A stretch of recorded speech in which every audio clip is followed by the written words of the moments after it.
Assalamualaikum. Hari ini saya nak kongsikan resepi sos char kway teow yang mana permintaan demi permintaan untuk saya ulang balik nak mengajar sos char kway teow. Very simple guys, very simple. Ni bahan-bahan dia. Okey. Air mendidih 4 cawan air. Kita gunakan 4 cawan air. Kita masukkan sos tiram. 1 mangkuk sos tiram. Okey.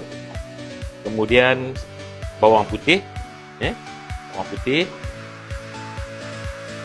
Kemudian kicap pekat, kicap pekat dalam 1 cawan setengah kicap pekat. Sos ikan Thai, 1 mangkuk. Okey. Kicap manis 1 mangkuk. Right. Kemudian kicap masin 1 mangkuk. Kemudian kita kacau, kita biar dia mendidih, right? Dan kita masukkan serbuk. Allah, terjatuh pula dah. Kita masukkan serbuk perasa ayam, setengah sudu, sedikit garam. Dah, right? Dan kita kacau sampai dia mendidih. Jadi kalau nak sedap lagi, you boleh masuk gula batu, gula batu, right?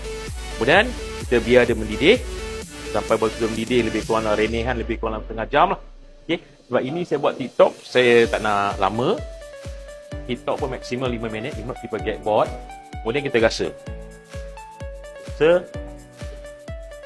Alah, dia punya rasa mesti masin sikit, ending part manis sikit dan berlemak.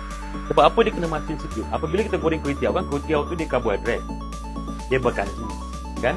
Dia tawar. Kemudian kita masukkan sayur tauge, dia tawar. Sebab itu kita kena ada masin sedikit. Sebab tauge pun ada air kan. Tauge ada air, kucai ada air. Sebab tu dia kena masin sikit lah. Dia sos char kway teow. Tak payahlah nak tunggu dia mendidih kan. Sebab saya nak tunjuk TikTok. Tapi seeloknya biar dia mendidih.